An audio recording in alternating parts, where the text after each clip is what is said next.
Next up would be a presentation on the key technologies overview presented by James Maloney of Maloney Consulting. Mr. Maloney. First of all, I want to say that I'm not speaking again for or against the BYOD program. I'm probably not going to be doing it for my second graders, but it's just a personal choice. But I just wanted to put some information out there. I know I work with a lot of people that get really lost with technology, and if there are parents that are interested in having their kid come to school with a device, I'm sure they'd like some information so they can provide some guidance and make some good decisions. So that's really why I put this together. First of all, I have a very short list, and this truly is a short list of the different mobile operating systems. Well, it's a mobile operating system. That was covered a little bit. Generally, they run on things like smartphones, what most people refer to as smartphones or tablets or slates. These are the predominant operating systems, mobile operating systems in the United States. There are other operating systems that are actually more predominant in other areas of the world. Right now, the feeling across the industry is the predominant players are Android, which is backed by Google, and iOS, which is actually a Apple product.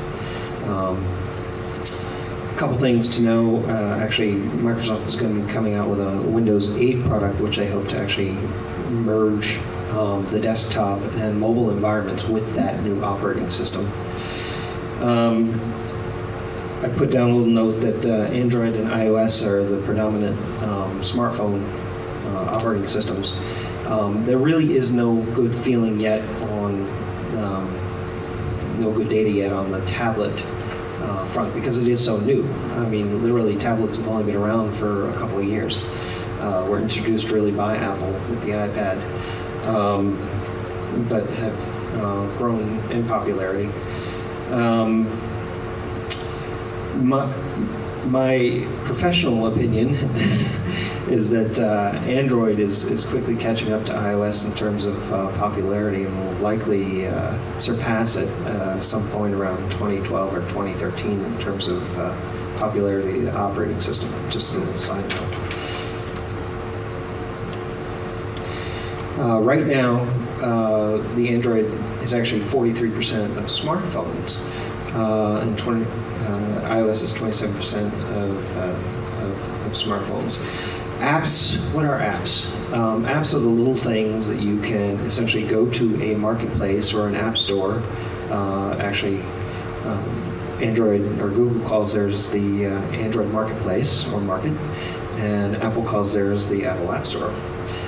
There are others. There are other places that you can get these things. Amazon actually runs its own flavor or its own version of an Android marketplace, and that actually runs exclusively on the new Kindle Fire that was just announced for about $200. So it is Android, but not true Android. It is Amazon's flavor of Android, if you will.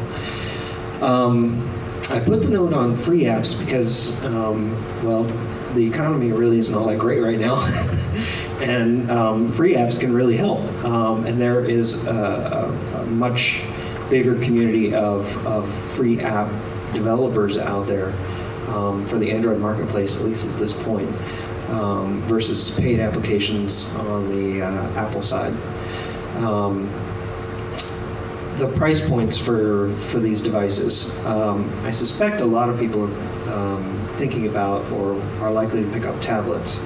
And I wanted to put down the price points for the Android and the iOS devices. Apple makes a really good, solid product. They do. It's generally a fairly durable product.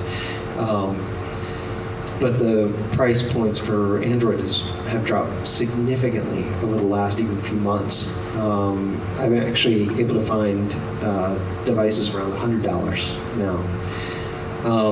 I also put a recommendation for some parents to provide some guidance in terms of the operating system, because there are a lot of different operating systems that run on these things. On the Android side, they call it version 2.2, and they have a little cute little name. One is, in that particular case, called Froyo. The reason for that is it actually supports Flash, which is important for access to certain videos, which may be important for students to actually be able to see any material. And then mobile data control, which I'll get into in just a little bit. It can be helpful with that. On the iOS side, version 5, because it's actually the first operating system from Apple that'll let you actually activate and run the device without actually having to hook it up to a computer first. And that may be a problem for some parents. They might not actually have a computer at home.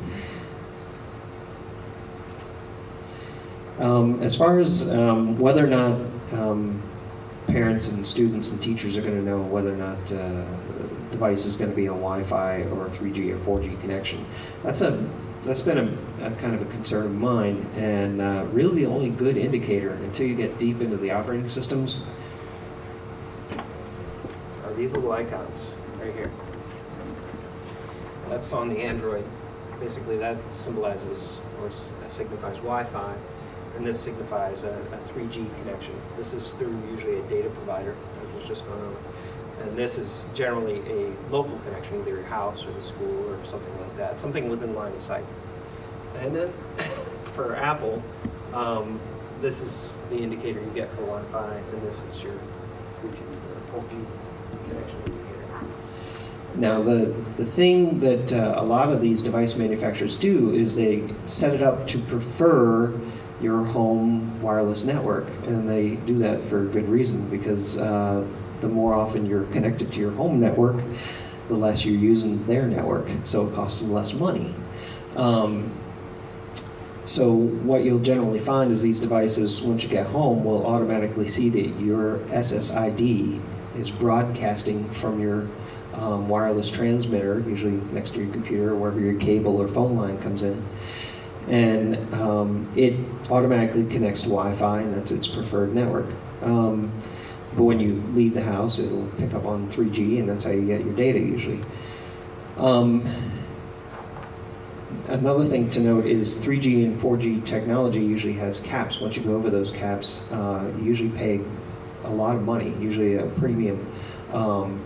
There are little apps you can run to actually track on your own device what kind of data usage you have, and you have to think about other things. There are apps that run in the background that transmit data, and you're not even interacting. You're not downloading a web page or looking at a video. It's just actively sending ads in the background or something like that, and that is counting towards your data plan as well. So some of those apps, not actually part of the operating system, but a lot of them are free. You can download them, and it keeps track of your data usage. And as I mentioned with Froyo 2.2, you can do things like shut off your 3G or 4G connection with those apps if you reach your cap, so you don't end up paying overages. The other thing that I think would be really helpful that not a lot of people know about, there are applications like Locale and Tasker that can set up specific parameters on your phone based on things like location. So you can set up your phone to, say the child leaves the house, and you don't want them to connect to anything but the school network once they leave the house. You can actually do that with an application like Locale and Tasker. It senses that you're in a geo position, so much distance from the house. Once you leave that invisible shell, it's like a little invisible dog fence, then it automatically says, okay, shut off all 3G, 4G, anything else except for the school connection. That's the only thing you're going to be allowed to do. And it just does that automatically. It does other things too. You can set up things like, I get to the library and I'm supposed to be quiet, so I turn off the ringer automatically, or I get to the office and I switch to business mode where I have an appropriate ringtone, things like that.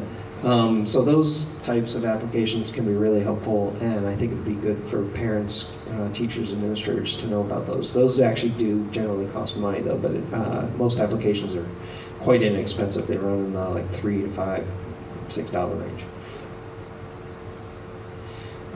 A couple other considerations. Sorry, I'm probably going way over my time.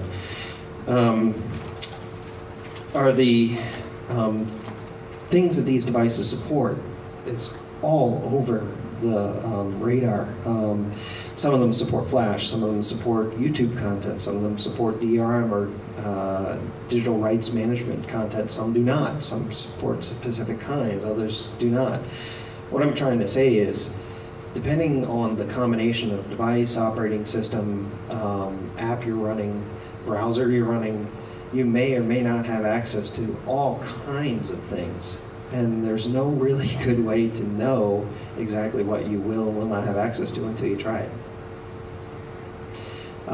What that means is, especially in terms of curricula, what I'm concerned about is that the teacher knows that if they're going to introduce a certain video or tutorial that they want the kids to see, they'll need to check it out on a lot of different combinations before they make sure that, before they know basically that the kids will actually be able to get it. One example I'd like to point out is actually the little link that I have, Overdrive Media. That's actually from the Hooksett Library for the downloadable ebooks and audiobooks and stuff. Interestingly enough, I did this in OpenOffice and you can read it, but when I saved it as a PowerPoint presentation, you can't. That's actually a little example. But actually, this is their digital rights page, and it actually scrolls through about 30 pages of different devices and what is and is not supported on those devices, just to give you some sort of idea. I'm not kidding, like 30 pages, and that's just for one application that's supported by the Hooksett Library. Could you recite the link? Yeah, it's http:// or whack like we say at the office, overdrive, overdrive.com /resources/DRC. It's a great resource of the Hooksett Library. It's actually in the New Hampshire Consortium. Actually puts that out, but interesting page if you want to see just how varied the support can be on the combinations of devices. Sorry, I'm really over. The last note is basically it's important to consider what should and should not be supported in the curriculum to provide some sort of guidance for the teachers and the parents so they know what to get and what they should be supporting. So.